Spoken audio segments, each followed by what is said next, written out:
ஆண்டவரே, ஆபிரகாம் உமக்கு சிநேகிதன் என்று எண்ணப்பட்டார் என்று விசுவாசிக்கிறோம். ஆபிரகாமை எல்லாவற்றுக்கும் மேலாக உயர்த்தி ஆசீர்வதித்த தகப்பனே, இந்த நாளிலே கூட ஆண்டவரே, உம்முடைய வேதத்தின்படி நடக்கிற ஒரு உத்தம மார்க்கத்தாராக வாக்கியவான்கள் என்று கூறப்படுகிற உம்முடைய வார்த்தையினால் கர்த்தர் எங்களை ஆசீர்வதிக்க, வேதத்தில் கர்த்தர் நீர் தகப்பனை வழி நடத்தின ஒவ்வொரு பிள்ளைகளை குறித்தும் அவருடைய வாழ்க்கையின் முறைகளை குறித்தும் அவர்களோடு கூட நீர் இடைப்பட்டதும் உம்மோடு கூட அவர்கள் நடந்ததை குறித்தும் நாங்கள் அறிந்து கொண்டு வருவதற்கு கர்த்தருடைய ஆவியானவர் எங்களை நடத்தி கொண்டு வருகிறதற்காய் ஸ்தோத்திரம். இந்த நாளிலே கர்த்தர் எங்களோடு கூட பேசும் ஐயா. வந்திருக்கிற ஒவ்வொரு பிள்ளைகளோடு நீர் பேசும். அடியானை மறைத்துக் கொள்ளும் தகப்பனே, அப்பிரயோஜனமானவன், உம்முடைய கடமை மாத்திரம் நான் செய்கிறேன். கர்த்தருடைய ஆவியானவர் என்னை பொறுப்பெடுத்துக் கொள்ளும் தகப்பனே. நீ பெருகவும் நான் சிறுகவுமாய் இயேசுவின் நாமத்தில் பிதாவே. அல்லேலூயா, அல்லேலூயா. கரங்களை உயர்த்தி சொல்லும் அல்லேலூயா. கர்த்தருடைய வார்த்தைக்கு நேராக நாம் துரிதமாய் கடந்து போகலாம். கர்த்தர் நல்லவராய் இருக்கிறார். ஆமென் சொல்லுமா? சங்கீதம் 119வது சங்கீதம் 1வது வசனத்தையும் 3வது வசனம் வரைக்கும் நாம் வேகமாக வாசிக்கலாம். வாசித்து நாம் தேவனுடைய வார்த்தையை கேட்கலாம்.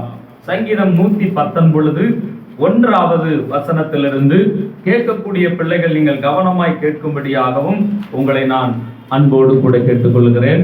என் ஆண்டவராக இயேசுவின் நாமத்திலே முதலாவது என்னுடைய வாழ்த்துதலை நான் தெரிவித்துக் கொள்கிறேன். கர்த்தர் உங்களை ஆசீர்வதிப்பாராக. வாசிங்க.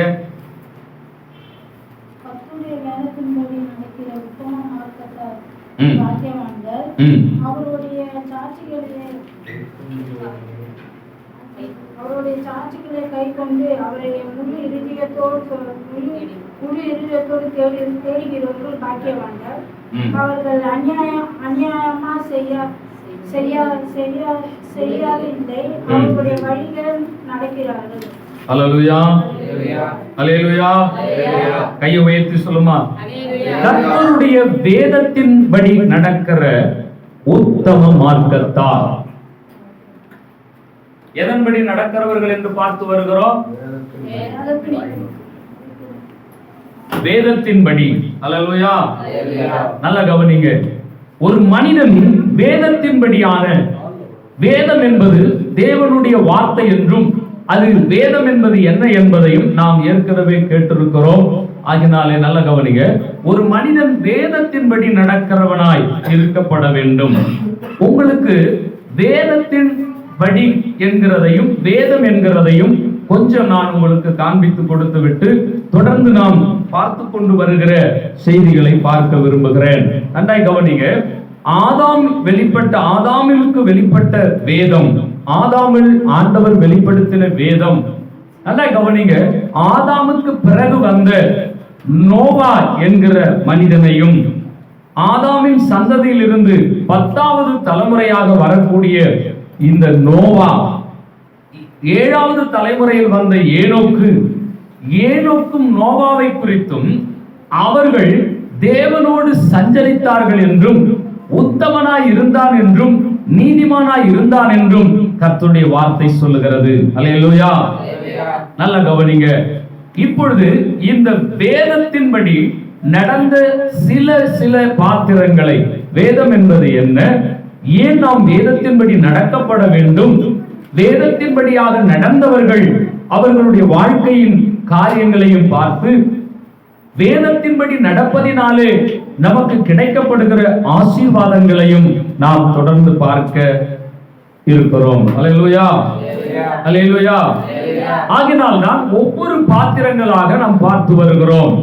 முதலாவது ஏசாயா 51:4 பார்த்தோம். நன்றாய் கவனியுங்கள். ஆண்டவருடைய வார்த்தை சொல்லுகிறது, என் வேதம் என்னிலிருந்து வெளிப்படும். அல்லேலூயா. சரி, வேதத்தை குறித்ததான சில வசனங்களை உங்களுக்கு நான் கொடுக்க விரும்புகிறேன். வாசிக்க தெரிந்த பிள்ளைகள் நீங்கள் வாசிக்கலாம்.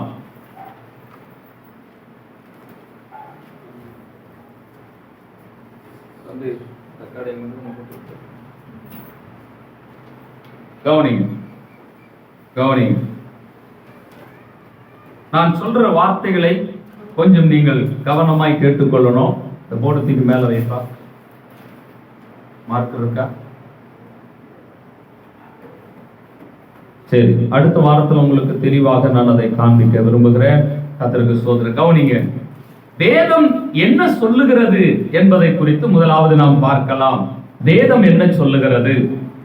வேதத்தின்படி நடப்பதை குறித்தும், வேதத்தின்படி நடந்தவர்களை குறித்தும், வேதத்தின்படி நடப்பதினால் கிடைக்கிற ஆசீர்வாதங்களை குறித்தும் நாம் பின்பதாக தெளிவாக ஒவ்வொரு காரியங்களை பார்த்து வருகிறோம். அதை தொடர்ந்து பார்க்கலாம். இப்பொழுது நல்லா கவனிங்க, வேதம் என்ன சொல்லுகிறது? வேதம் என்பது என்னன்னு சொன்ன சொல்லுங்க. வேதம்னா என்னன்னு பார்த்தோம்.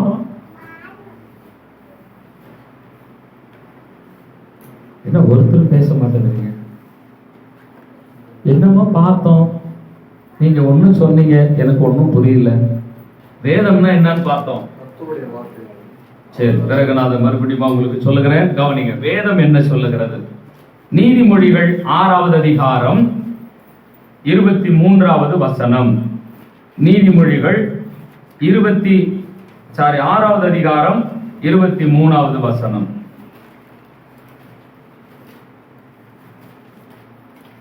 வாசிங்க.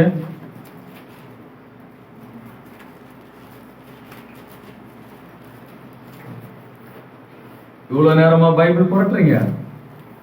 கட்டளையிலே விளக்கு, வேதமே வெளிச்சம். நல்லா கவனிங்க. போதச்சிய ஜீவி வழி. வேதமே எப்படி இருக்கிறதா?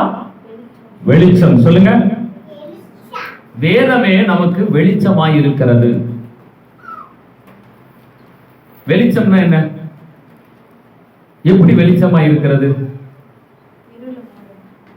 எப்படி வெளிச்சமா இருக்கு சொல்லுங்களேன்.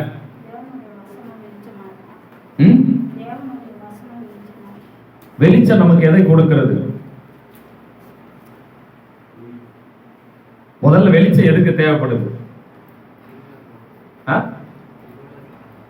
சத்தமா பேசுங்க. இருளை போக்குவதற்கு வெளிச்சம். இரண்டாவது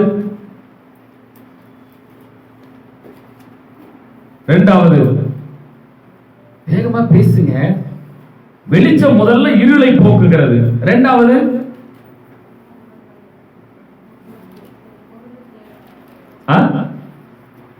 சொல்லுங்களேன்.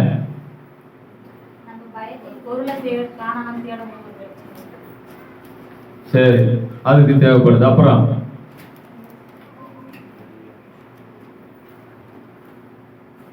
ஏன்னா காணாம போனதை தான் தேடி வெளிச்சம் வந்துச்சு. அது ஒண்ணும் நமக்கு தெரியல. முதலில் ஒரு இருளான பகுதியை அந்த வெளிச்சம் வரும் பொழுது இருள் போக்கப்படுகிறது. அப்ப வெளிச்சம் கிடைக்கிறது. அடுத்து வெளிச்சம் எதுக்கு தேவைப்படுகிறது? வெளிச்சம் என்ன செய்கிறது?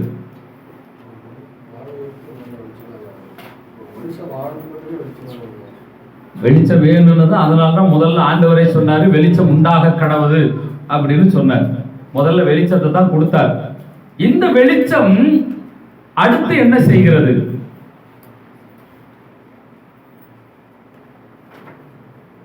இதுல தான் நீங்க புரிஞ்சு கொள்ளணும், நீங்க எந்த அளவுக்கு வளர்றீங்க ஆண்டவருக்குள்ள. உண்மையிலே நீங்க எந்த அளவுக்கு பாத்திரமா இருக்கிறீங்கிறதுக்கு இதற்கு தான் ஒரு பொருள் அடையாளம்.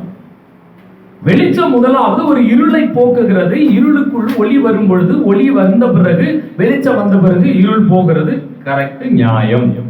இப்ப இந்த வெளிச்சம் அடுத்த கட்டத்தில நம்ம என்ன செய்கிறது?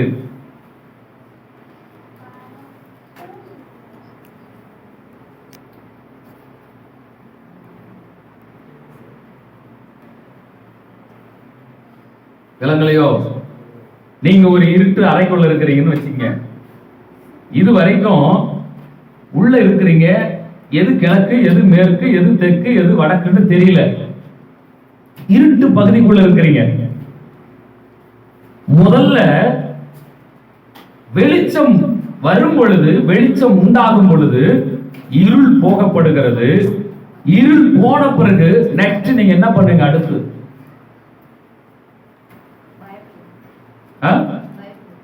ரொம்ப தேறினீங்க. அடுத்து என்ன செய்வீங்க? அறையில இருக்கிற ஆளுக்கு வெளிச்சம் வந்துடுச்சு. நல்லா கவனிங்க. ஒரு பாதாளத்திலே இருக்கிறீங்கன்னு வச்சுக்கீங்க, ஒரு குகைக்குள்ள மாட்டிட்டீங்க, இருட்டான இடம்.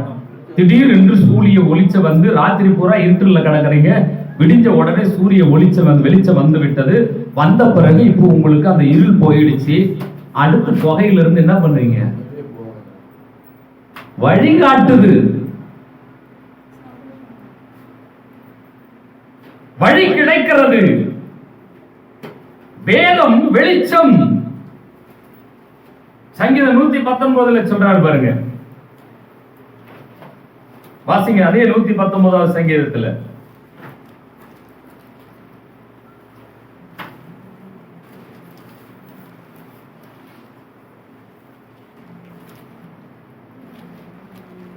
நீங்களே கண்டுபிடிச்சு வாசிங்க பாப்போம்.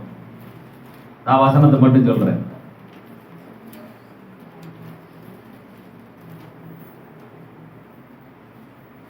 உம்முடைய வசனம் என் கால்களுக்கு தீபமும் என் பாதைக்கு வெளிச்சமுமாயிருக்கிறது.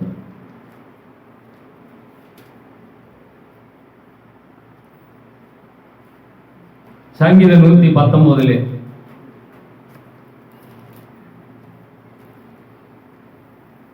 பாத்துக்குங்க எந்த அளவுக்கு நாம் வசனத்தை தேடிட்டு இருக்கிறோம்.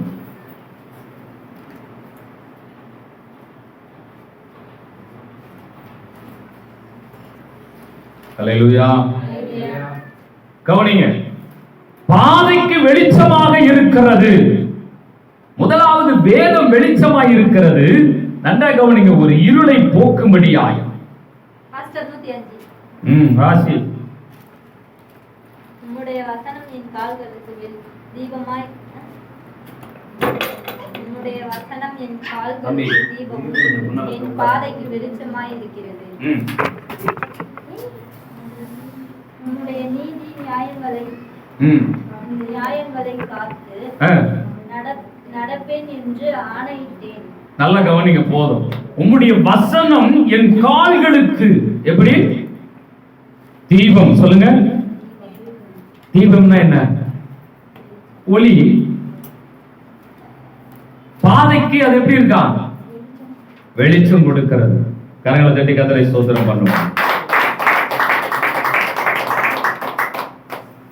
புரியுதா? ஏதாவது புரியுங்க? மாத்திரம் கை வைத்து சொல்லுங்க பாப்போம். எனக்கு புரியுது. நல்லா கவனிங்க. வேதத்தின்படி நடப்பதை குறித்தும் நம்ம பார்க்கிறோம். வேதம் என்பது என்ன என்று பார்த்தோம். இப்போ நல்லா கவனிங்க. வேதத்தின்படி நடந்தவர்களினாலே வேதம் எப்படி அவர்களுக்குள்ளாக வெளிப்பட்டது, மேன்மேலும் அந்த வேதம் வளர்ச்சி அடைந்து அவர்கள் அந்த வேதத்தின்படி நடந்தார்கள். அது நிமித்தம் அவர்கள் ஆண்டவருக்கு முன்பதாக எப்படி ஆசீர்வாதமான பாத்திரங்களாய் இருந்தார்கள் என்பதை நாமும் பார்த்து தெரிந்து கொள்ளவும் கற்றுக்கொண்டு அந்த பாதையில் நடப்பதற்கும் நமக்கு பிரயோஜனமாய் இருக்கிறது என்று விசுவாசிக்கிறேன். கரங்களை தட்டி கர்த்தரை ஸ்தோத்திரம் பண்ணுவோம். அதே சங்கீதம் 119:92 சொல்லுகிறது. இப்பொழுது வேதம் என்ன சொல்லுகிறது என்பதை குறித்துதான் வசனங்களை பார்த்து கொண்டு வருகிறோம். சங்கீதம் 119:92 சொல்லுகிறது. வாசிங்க. உமது வேதம் என் மன மகிழ்ச்சியாய் இருந்தால் என் துக்கத்திலே அழிந்து போயிருப்பேன். நல்ல கவனிங்க. இங்க வார்த்தை சொல்லுகிறது, உமது வேதம் என் மன மகிழ்ச்சியாய் இராதிருந்தால் என் துக்கத்திலே நான் அழிந்து போயிருப்பேன். அப்ப வேதம் ஒரு மனிதனுக்கு கர்த்தருடைய வார்த்தை, தேவனுடைய வார்த்தை எப்படிப்பட்டதா இருக்கிறதா? மன மகிழ்ச்சியை கொடுக்கக்கூடியதாய் இருக்கிறது. எத்தனை பேருக்கு புரியுது? நல்லா கவனிங்க.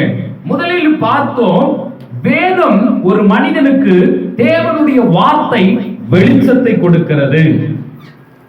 அதே வெளிச்சத்தின் பாதையிலே நடத்துகிறது. வார்த்தை யாரு? வார்த்தை யாரு? வார்த்தை யாரு? கர்த்தராகிய இயேசு கிறிஸ்து. சொல்லுங்க. ஆமா. அதனாலதான் யோவான் 1 வாசிக்கிறோம். யோவான் புத்தகத்துல சொல்றாரு, உலகத்திற்கு நானே ஒளியாய் இருக்கிறேன். ஆதியிலே வார்த்தை இருந்தது, அந்த வார்த்தை தேவனிடத்தில் இருந்தது, அந்த வார்த்தையே தேவனாய் இருந்தது. உலகத்தில் வந்து எந்த மனுஷனை பிரகாசிப்பிக்கிற மெய்யான ஒளி என்று வாசிக்கிறோம். நல்லா கவனிங்க, ஒரு ஆண்டவருடைய வேதமானது, கர்த்தருடைய வார்த்தையானது, நல்லா கவனிங்க, ஒரு மனிதனுக்கு மனமகிழ்ச்சியை கொடுக்கக்கூடியதாய் இருக்கிறது. ஆகினால் தான் ஒரு அங்கே சங்கீதக்காரன் சொல்றான், உம்முடைய வேதம் என் மனமகிழ்ச்சியாய் இராதிருந்தால் என் துக்கத்திலே நான் அழிந்திருப்பேன். கவனிக்கிறீங்களா? கொஞ்ச நேரம் உட்காருங்க, எல்லாரும் கொஞ்ச நேரம் உட்காரு, கவனிங்க, வார்த்தையை கவனிங்க, நல்லா கவனிங்க. ஒருவேளை இங்க இருக்கிற பிள்ளைங்க கவனிங்க, எனக்கு புரியல அப்படின்னு சொன்னீங்கன்னா, எனக்கு ஒருவேளை நீங்க சொல்லக்கூடிய காரியங்கள் புரியல அப்படின்னா கையை வச்சு காட்டுங்க, உங்களுக்கு திரும்ப விளக்கமா சொல்றதுக்கு நான் தயாரா இருக்கிறேன். புரியல, என்ன புரியலன்னு சொல்லுங்க.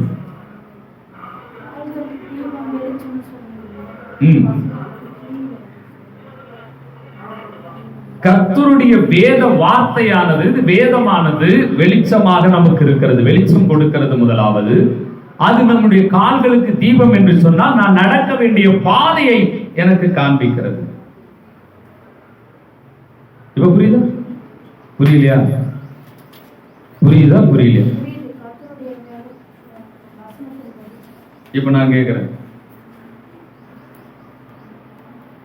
பாவம் செய்யாதே அப்படின்னு சொல்ற, பாவங்கிறது என்னங்கிறது எப்படி நீ தெரிஞ்சு கொள்ற?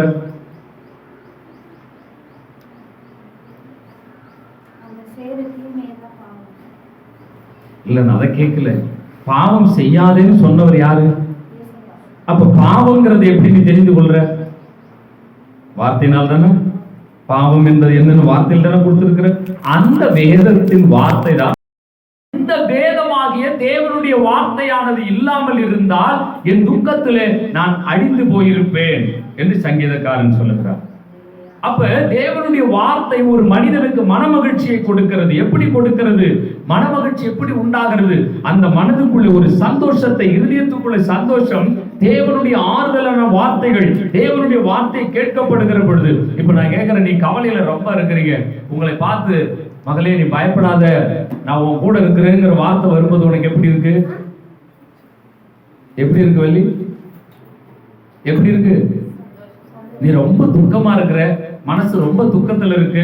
இப்போ உனக்கு திடீர்னு பைபிளை புரட்டும் பொழுது, வேதத்தை புரட்டும் பொழுது சொல்றாரு, பயப்படாத மகளே நான் உன்னோடு கூட இருக்கிறேன். மகிழ்ச்சி உண்டாகுதா இல்லையா? அல்லேலூயா. ஏன்னா நான் ஆராதிக்கிற என் தகப்பன், என் ஆண்டவர், என்னை சிருஷ்டித்தவர் ஒருவர் எனக்கு உண்டு. அல்லேலூயா. அந்த மகிழ்ச்சி உண்டாகிறது. உங்களுக்கு புரியும்படியாக சொல்லுகிறேன். அதே சங்கீதம் 119 165 வசனம் சொல்லுகிறது. கவனிங்க,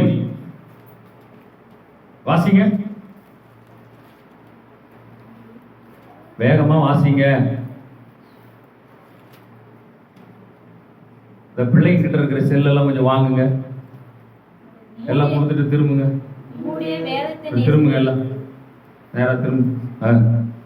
வேதத்தை நேசிக்கிறவர்களுக்கு மிகுந்த சமாதானம் உண்டு. நல்லா கவனிங்க, உமது வேதத்தை நேசிக்கிறவர்களுக்கு யாருக்கு சமாதானம் உண்டு? இங்க இருக்கிற எத்தனை பிள்ளைங்க வேதத்தை நேசிக்கிறீங்க? சொல்லுங்க, கையை வைத்து காட்டுங்களேன். நான் ரொம்ப நேசிக்கிறேன் அப்படின்னு சொல்றவங்க எல்லாம் கையை வைத்துங்க. நான் வேதத்தை நேசிக்கிறேன். நேசிக்கிறேங்கிறதுக்கு அர்த்தம் என்ன தெரியுமா? நான் உங்களை பார்த்து கேட்கிறேன், உங்களுக்கு ரொம்ப ஒருத்தரை பிடிக்கும், உங்க கணவரையோ மனைவியையோ பிள்ளைகளையோ உங்க குடும்பத்துல யாரையோ தகப்பனையோ தாயையோ உங்களுக்கு ரொம்ப நேசிக்கிறீங்கன்னு வச்சுக்கீங்க. நீங்கள் நேசிக்கிறவர்களில் இருந்து வரக்கூடிய வார்த்தையை நீங்க எந்த அளவுக்கு கீழ்ப்படிந்து அதற்கு இணங்கி அந்த வார்த்தையை செய்வதற்கு முயற்சி செய்வீங்க? நான் கேட்கறது புரியுதா?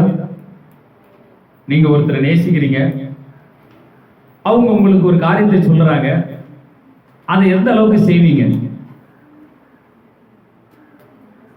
புரியலையோ? இப்ப உங்களுக்கு யார் ரொம்ப பிடிக்கும்? நீங்க சொல்லுங்க. உங்களுக்கு ரொம்ப மனைவி பிடிக்கும். எது?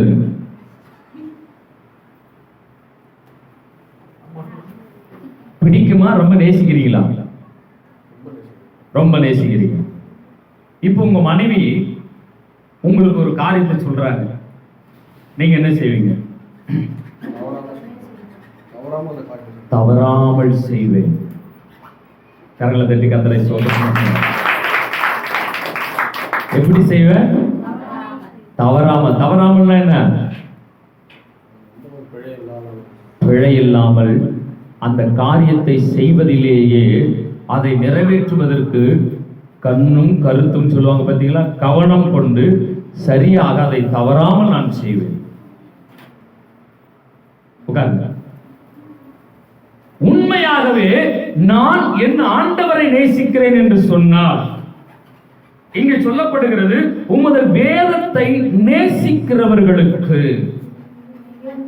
நீங்கள் அவருடைய வார்த்தையை நேசித்து நடப்பீர்களானால், வார்த்தையை நேசித்து அவர் சொன்னார் பத்தியா, தவறாமல் நான் அதை செய்வேன், நிறைவேற்றுவேன். செய்வீர்களானால் உங்களுக்கு மிகுந்த சமாதானம் உண்டு. கரங்களை தட்டி ஸ்தோத்திரம் பண்ணுங்க.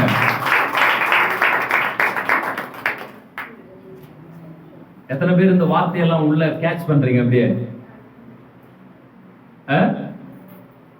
யாரெல்லாம் கேட்ச் பண்றீங்க? இல்ல எங்க சொல்றாரு, நான் பாட்டுக்கு எங்கேயோ கேட்டுன்னு உட்கார்ந்து இருக்கிறேன்னு கேட்டுக்கிறீங்களா? சொல்லுங்க. இந்த வசனம் உங்களுக்குள்ள அனுப்பப்படுகிற பொழுது, ஜான்சி அனுப்பப்படுகிற பொழுது கொஞ்சம் குழந்தைங்க கிட்ட நீங்க பேச்சு கொடுக்காதீங்க யாருமே. நீங்க அவங்க பாட்டுக்கு விளையாடுவாங்க, நீங்க பாட்டுக்கு உங்க வேலையை பாருங்க. வார்த்தையை கவனியுங்கள். வசனத்தை உங்கள் இருதயத்திற்குள்ளே நீங்கள் கொண்டு வந்து அனுப்பப்படுகிற வார்த்தையை ஆண்டவர் நம்முடைய அருகில், நமக்கு இருதயத்தில் அவர் போடுகிற ஒவ்வொரு விதைகளையும், வார்த்தையையும், வசனத்தையும் நீங்கள் உட்கொள்ளுகிற பொழுது, அல்லேலூயா, அதை நேசிக்கிறீர்கள். ஆண்டவருடைய வார்த்தையை நீ நேசிக்கிறேன்னா அவரை நேசிக்கிறேன்னு அர்த்தம். அல்லேலூயா, அல்லேலூயா. நல்ல கவனிங்க, நல்ல கவனிங்க. இந்த வார்த்தையை கேட்கிற நாம் நம்முடைய வாழ்க்கையிலே தவறவிடாமல் அதை நிறைவேற்றுவதற்கு கவனமாக இருந்து,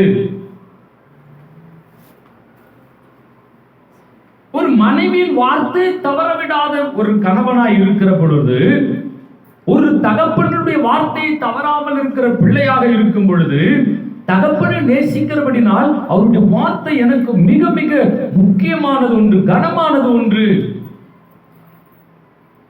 அந்த வார்த்தைக்கு நான் அப்படியே கீழ்ப்படுகிறேன். அந்த வார்த்தையை தவறவிடாமல் காத்துக் கொள்ளுகிறேன். அல்லேலூயா. அவர்களுக்கு மிகுந்த சமாதானம் உண்டு.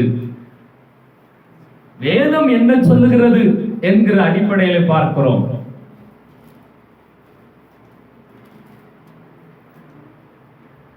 ஐயா, நீங்க எப்படி எடுத்துக்கிறீங்களே எனக்கு தெரியாது.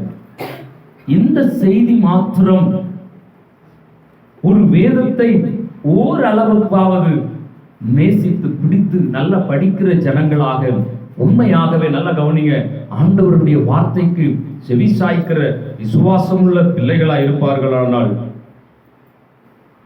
அவர்களுக்கு மிகுந்த ஆசீர்வாதம். கரங்களை தட்டி கர்த்தரை ஸ்தோத்திரம். நான் விசுவாசிக்கிறேன், இந்த செய்தி இன்னும் கொஞ்சம் நல்லா உணர்ந்து கேட்கிற ஜனங்களா இருப்பாங்கன்னா அவங்க ரொம்ப ஆர்வமா கேட்பாங்கன்னு விசுவாசிக்கிறேன்.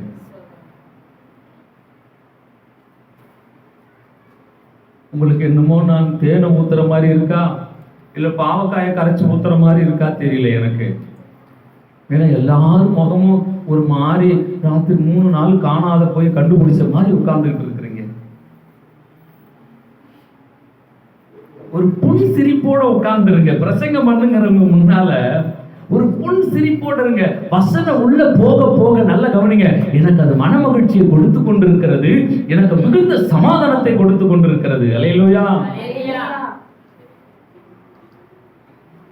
உம்முடைய வேதத்தை நேசிக்கிறவர்களுக்கு தான் மிகுந்த சமாதானம் உண்டு. சமாதானம் எப்படி கிடைக்குது பாருங்க. நேசிக்கிறவர்களுக்கு.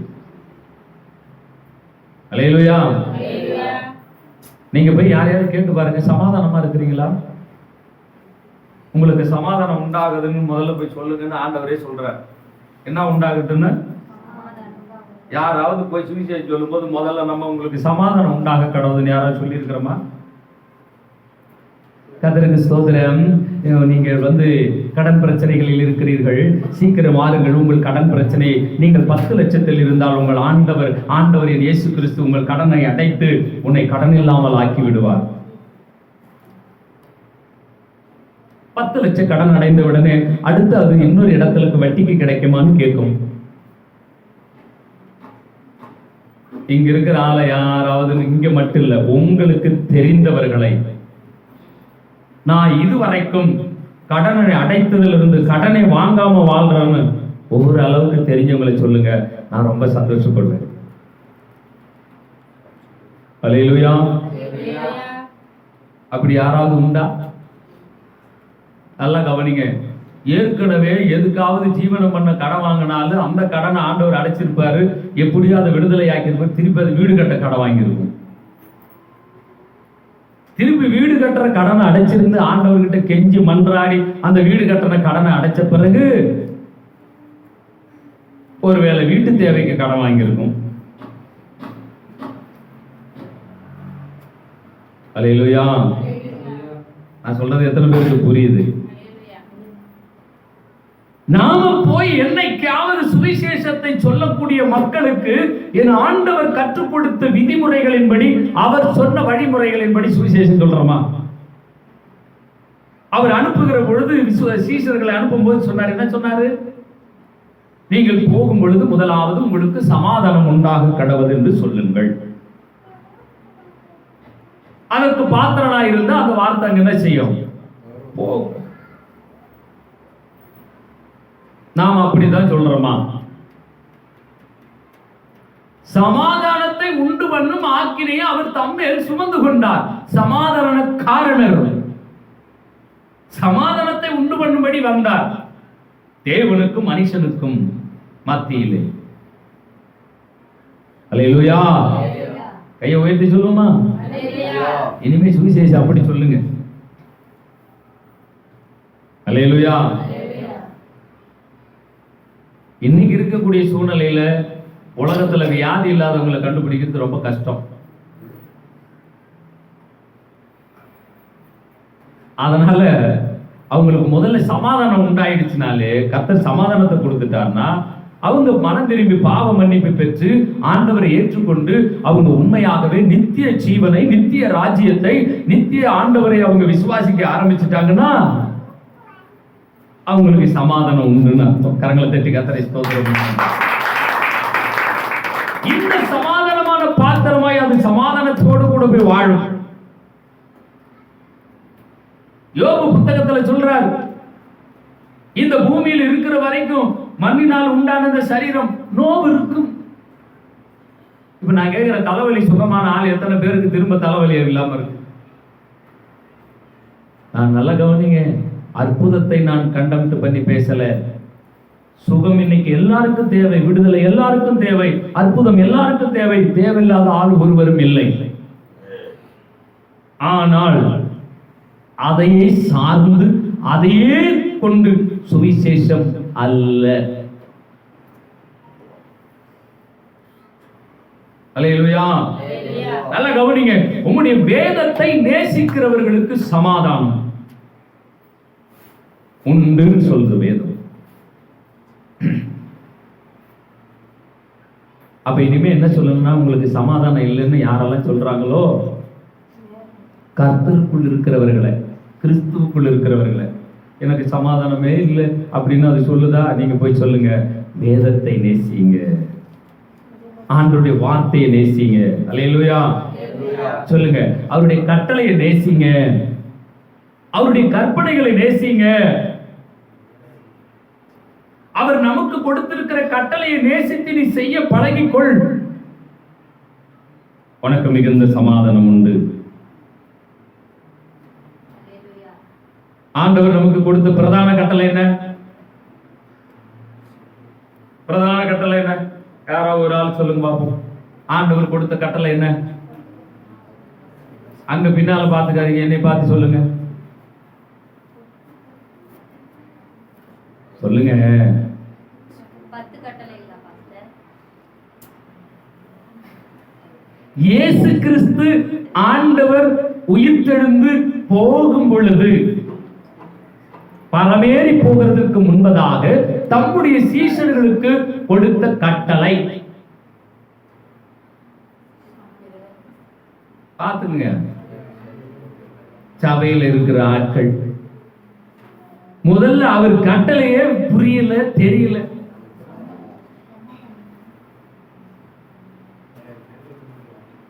நான் உங்களை நேசிக்கிறேன்.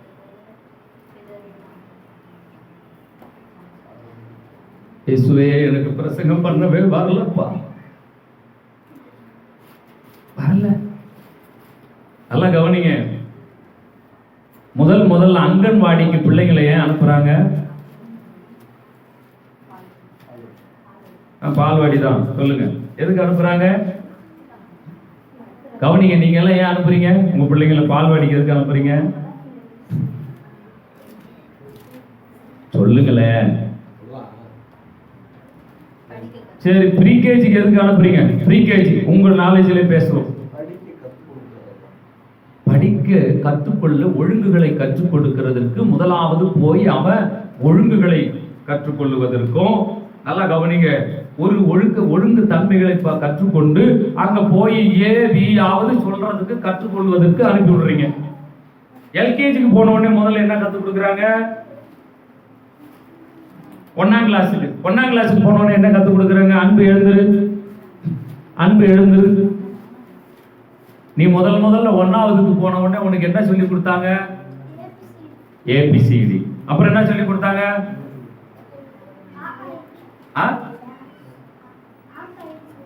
ஆக்கா இங்க சொல்லி கொடுத்தாங்க. சரி, நீ எழுந்திருப்பா, நீ எழுந்திருப்பா. நீ 1ஆவது போன உடனே உனக்கு என்ன சொல்லி கொடுத்தாங்க? ஆனவனா. எப்படி சொல்லி கொடுத்தாங்க? சிலேட்ல எழுதி கொடுத்தாங்க. போட்டு கத்து கொடுத்தாங்க இல்லையா? அப்படித்தானே? கத்தருக்கு சோதரையா. கவனிங்க. அப்ப கற்றுக் கொடுக்கப்பட்டது முதலாவது ஒரு விதிமுறையை எப்படின்னா, முதல்ல போட கத்து கொடுத்தாங்க. இப்ப 5ஆம் கிளாஸுக்கு போய் 8ஆவது படிக்கிற 5ஆம் கிளாஸை தாண்டி இப்போ உனக்கு ஆனவனை சொல்லி கொடுக்கணுமா? இப்போ உனக்கு உட்கார வச்சு ஆனவனை சொல்லி கொடுக்குறாங்கன்னா, சொல்லி கொடுத்த ஆள் மேல தப்பா, படிச்ச உன் மேல தப்பா? கவனிங்க. இங்க உட்கார்ந்துகிட்டு முழுகி ஞானஸ்தானம் எடுத்து ஆண்டவரை விசுவாசிச்சு பிரதான கட்டளையே தெரியாம உட்கார்ந்துங்கிறனா,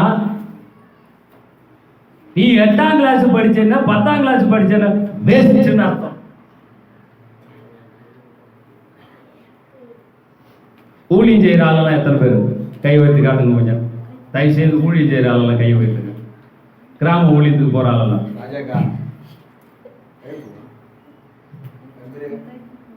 கொஞ்சம் இருங்க. நீங்க சொல்லுங்க, ஆண்டவருடைய கட்டளை என்ன? முதல் பிரதான கட்டளை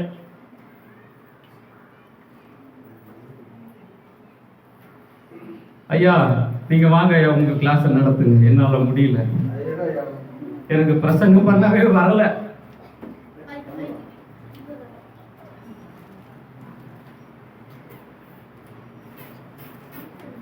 நம்மெல்லாம் போய் ஊழியம் செஞ்சு பாவம் அந்த ஜனங்க. அதனாலதான் இன்னும் வரக்கூடிய ஆளும் வரமாட்டாங்குது. முதல்ல உன்னை கவனம் பண்ணி இயேசு கிறிஸ்து உயிர்த்தெழுந்து போக முன்னாடி சீஷர்களை கூப்பிட்டு முதல்ல சொன்ன வார்த்தை என்ன சொன்னார்?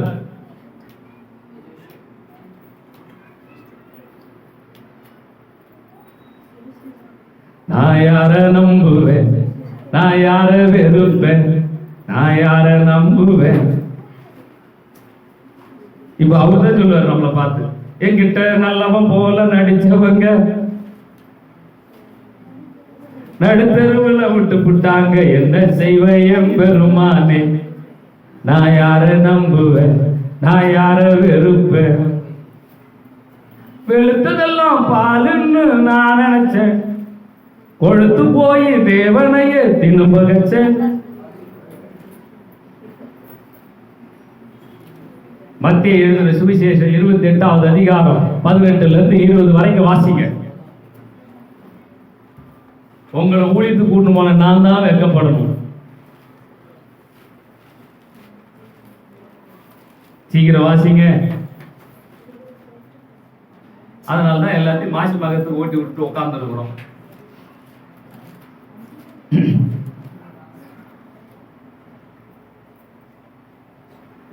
வாசிங்க. ஆகையால் நீங்கள் புறப்பட்டு போய் சகல ஜாதிகளையும் சீஷராக்குங்கள். சீஷராக்கி பிதா குமாரன் பரிசுத்த ஆவியான நாமத்தினாலே அவர்களுக்கு ஞானஸ்நானம் கொடுத்து நான் உங்களுக்கு கட்டளையிட்ட யாவையும் என்ன ஆயிட்ட? அப்ப இது என்ன இது? அததான் வாச நீதிமொழிகள்ல கட்டளையே விளக்கு, வேதமே வெளிச்சம். சொல்லுங்க, கட்டளை எப்படி இருக்கு? கால்களுக்கு என்னவா இருக்கு? தீபம். நல்லா கவனிங்க. கட்டளையே தெரியாத ஊழியம் செய்யற ஆள் எல்லாம் அடுத்தவர்களை எப்படி சீஷராக்குறது? ஆமென். அல்லேலூயா. நல்லா கவனிங்க, நல்லா கவனிங்க. வேகமாய் 2 வசனங்களை காண்பித்து கொடுத்து முடிச்சிடுறேன். கவனிங்க.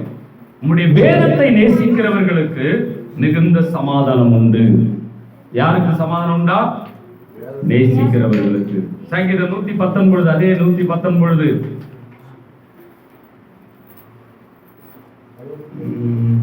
வசனத்தை விட்டுட்டுக்கிறேன். சரி, பரவாயில்ல. வாசிங்க, வசன வார்த்தை மட்டும் வாசிங்க. உமது வேதத்தில் நான் எவ்வளவு பிரியமாய் இருக்கிறேன்.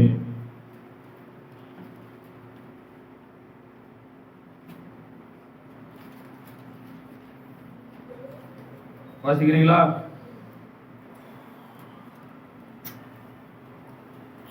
வாசிங்க. 97வது வசனம். 119 97. வேகமா வாசிங்க.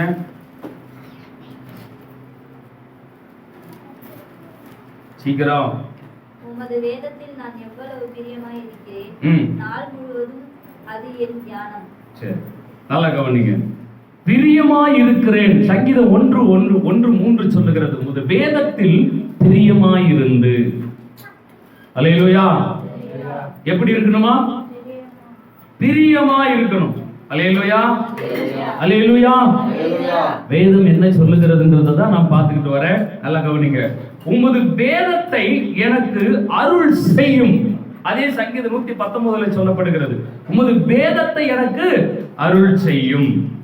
அதே சங்கீதம் 119 சொல்லப்படுகிறது, அப்பொழுது நான் உமது வேதத்தை பற்றி கொண்டு என் முழு இருதயத்தோடும் அதை கை கொள்ளுவேன். எப்படி செய்யணுமா? வேதத்தை என்ன செய்யணுமா? நல்லா கவனிங்க. வேதம் வெளிச்சம் என்று பார்த்தோம், மனமகிழ்ச்சி என்று பார்த்தோம், வேதத்தை நேசிக்கிறவர்களுக்கு மிகுந்த சமாதானம் உண்டு என்று பார்த்தோம். நல்லா கவனிங்க. உமது வேதத்தில் நான் எவ்வளவு பிரியமாய் இருக்கிறேன். சங்கீதம் அதே மாதிரிங்க. இது 119 சங்கீதம் சொல்லுது. அதே சங்கீதம் 101 சங்கீதம் 3 வசனம் சொல்லுது, உமது வேதத்தில் பிரியமாய் இருந்து. எத்தனை பேர் நம்ம பிரியமா இருக்கிறோம்? பிரியம்னா என்ன? வேதத்துல பிரியம்னா என்ன? காலையில தூங்கி எழுந்து உட்காந்து இப்படி புரட்டி அப்படியே தள்ளிக்கிட்டே உட்காந்துங்கிறது பிரியமா? சொல்லுங்க. பிரியங்கிறது என்ன?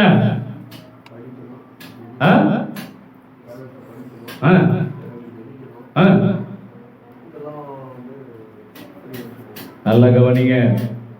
படிக்கணும், தேடணும், ஆராயணும், தியானிக்கணும், அதன்படி நடக்கணும். கரங்களை தட்டி கர்த்தரை ஸ்தோத்திரம் பண்ணுங்க.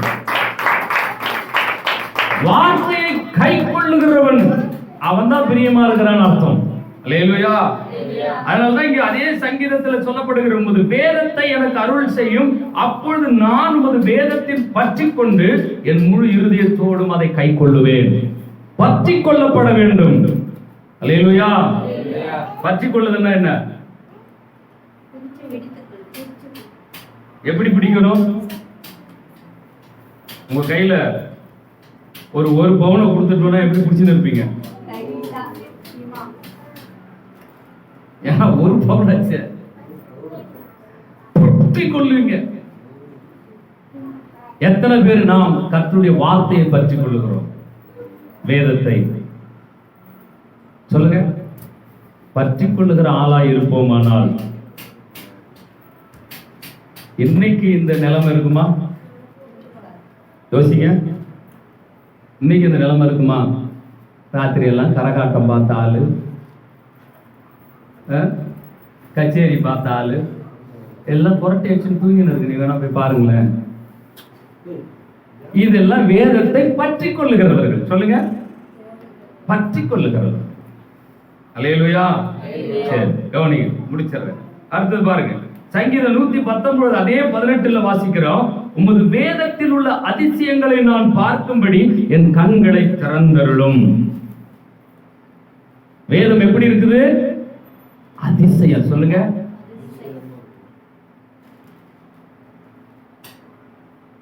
அதனாலதான் அழகா பாடுறேன். அதிசயம் அதிசயமே உன் அன்பு ஆச்சரியமே.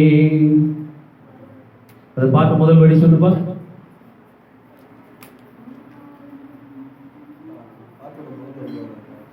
சரி, போடு. கவனி, சங்கீதம் அதே 119 உமது வேதத்தை ஜனங்கள் காத்து கொள்ளாதபடினாலே என் கண்களிலிருந்து நீர்த்தாரை ஓடுகிறது. ஜனங்கள் காத்து கொள்ளாதபடினால் சங்கீதக்காரனுடைய ஆவல், சங்கீதக்காரனுடைய மன உருக்கம், சங்கீதக்காரனுடைய நல்ல கவனி, அவனுக்குள் இருக்கிற அங்கலாய்ப்பு. உம்முடைய வேதத்தை ஜனங்கள் காத்து கொள்ளாதபடினால், காத்து நடவாதபடினால் என் கண்களிலிருந்து நீர்த்தாரை ஓடுகிறது. அல்லேலூயா. அல்லேலூயா. சங்கீதம் 19:72 சொல்லுகிறது, அநேகம் ஆயிரம் பொன்வெள்ளியை பார்க்கிலும் உம்முடைய வேதம் நலம். பொன்னு வெள்ளியை பார்க்கல எதுதான் நல்லது? சொல்லுங்களேன். வேதம். ஓசியா 4:6 சொல்லுகிறது, நீ உன் தேவனுடைய வேதத்தை மறந்தாய்.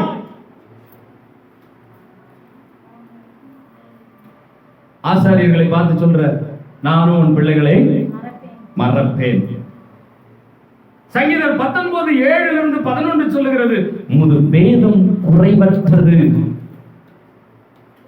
ஆத்துமாவை உயிர்ப்பிக்கிறதா இருக்கிறது. அதே சங்கீதம் நல்லா கவனிங்க. போதும் நினைக்கிற வேதம் எப்படி இருக்குது?